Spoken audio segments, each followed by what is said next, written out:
নামাজের মধ্যে দোয়া কুনুত পড়ি, সেই দোয়া কুনুতে যে কি ওয়াদাটা করি, অন্তত আমার তো মনে হয় সাধারণ মানুষের মধ্যে 99.9 লোকেরা জানে না দোয়া কুনুতে কি পড়ে, অর্থ বোঝে না। দোয়া কুনুতের মধ্যে বলা হচ্ছে আল্লাহুম্মা ইন্না নাস্তাঈনুকা, হে আল্লাহ আমি তোমার কাছে সাহায্য চাই। আপনি নামাজের ভিতরে বলতেছেন আপনার কাছে, হে আল্লাহ আপনার কাছে সর্বপ্রকারের সাহায্য আপনার কাছে চাই। নামাজের ভিতরে কিসের মধ্যে বলতেছেন? এরপরে বলতেছেন ওয়া নাস্তাগফিরুকা, তোমার কাছে ক্ষমা চাই, গুনাহ করেছি, অনেক গুনাহ করেছি, তোমার কাছে ক্ষমা চাই, কারণ সাহায্য করতে পারো তুমি, গুনাহও মাফ করতে পারো তুমি। গুনাহ মাফ করার ক্ষমতা কি আছে পৃথিবীর কারো? আকাশে জমিনে আল্লাহ ছাড়া মানুষের গুনাহ কেউ মাফ করতে পারে? এরপরে বলতেছি ওয়া নুমিনু বিকা, হে আল্লাহ আমি তোমার উপর ঈমান এনেছি, পরিপূর্ণভাবে তোমার উপরে ঈমান এনেছি, ওয়া নাতাওয়াক্কালু আলাইক, আর তোমার উপরেই কেবলমাত্র ভরসা করেছি। ঈমান এনেছি তোমার উপরে, ভরসা করছি তোমার উপরে। এই কথাগুলি যদি আমরা বুঝতাম তাহলে আত্মাটা বড় হয়ে যেত, মাথাটা আল্লাহ ছাড়া কারো সামনে নত হতো না, ঠিক না বেটি?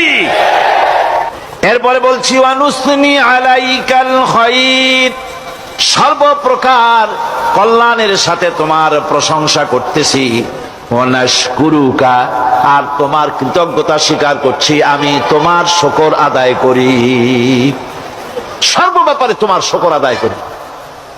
আর কি করি? ওয়ালা নাকফুরুকা, আমি কুফরি করি না, অকৃতজ্ঞ নই, আমি তোমার কৃতজ্ঞ বান্দা, আমি অকৃতজ্ঞ নই। একথা আপনি নামাজের মধ্যে বলেন, কিন্তু কৃতজ্ঞতা স্বীকার করেন না। ওয়া নাখলাউ ওয়া নাতরুকু মান ইয়াফজুরুকা, আর আমি ওয়াদা করতেছি এই কথা, তোমার সাথে যারা প্রকাশ্য দুশমনি করে, যারা প্রকাশ্য গুনার মধ্যে লিপ্ত আছে আর তোমার সাথে দুশমনি করে, ওদের সাথে আমার সমস্ত সম্পর্ককে ছিন্ন করে দিলাম। দেখছেন নামাজে কি কইলেন আপনি?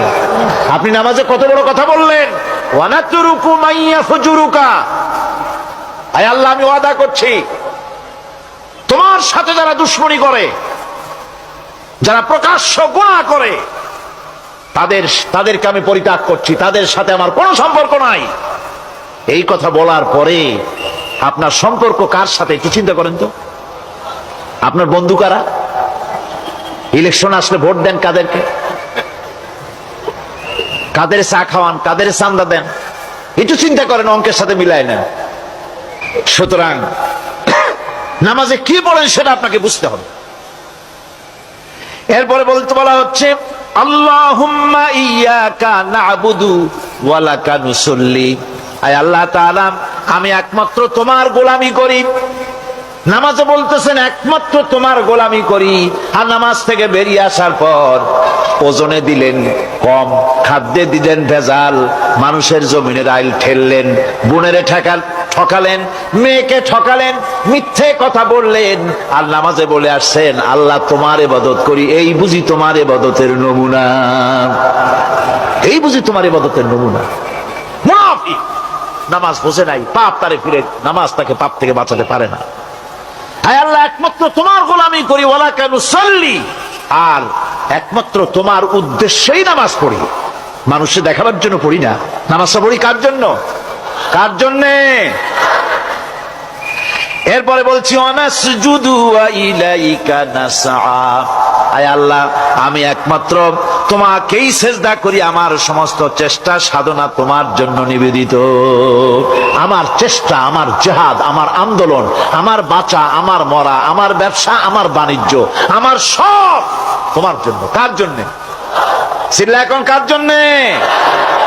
দোয়া কুনুতটা কত বড় গুরুত্বপূর্ণ চিন্তা করে। এরপরে বলা হচ্ছে ওয়া নাহফিদু ওয়া নারজু রাহমাতাকা, আমরা কষ্ট করি আর তোমার রহমতের আশা করি। হায় আল্লাহ আমরা কষ্ট করতেছি আর তোমার রহমতের আশা করতেছি। ওয়া নাখশা আযাবাকা, আর তোমার আযাবের ভয় করতেছি। হায় আল্লাহ তুমি দয়া করে আযাব থেকে বাঁচাও। ইন্না আযাবাকা বিল কুফফারি মুলহিক, নিঃসন্দেহে আযাব তো কেবলমাত্র কাফেরদের জন্য, জাহান্নামে নিক্ষিপ্ত হবে কাফেরেরা। হায় আল্লাহ তাআলা, আমি তোমার আযাবকে ভয় করতেছি, তোমার জাহান্নামের শাস্তি থেকে আমারে বাঁচাইয়া দাও। জাহান্নামের শাস্তি থেকে যদি বাঁচতে হয়, তাহলে দোয়া কুনুতটা বুঝা নামাজটা যদি সেইভাবে আদায় করা যায়, নামাজ কামেল হয়ে যাবে। কোন আলহামদুলিল্লাহ।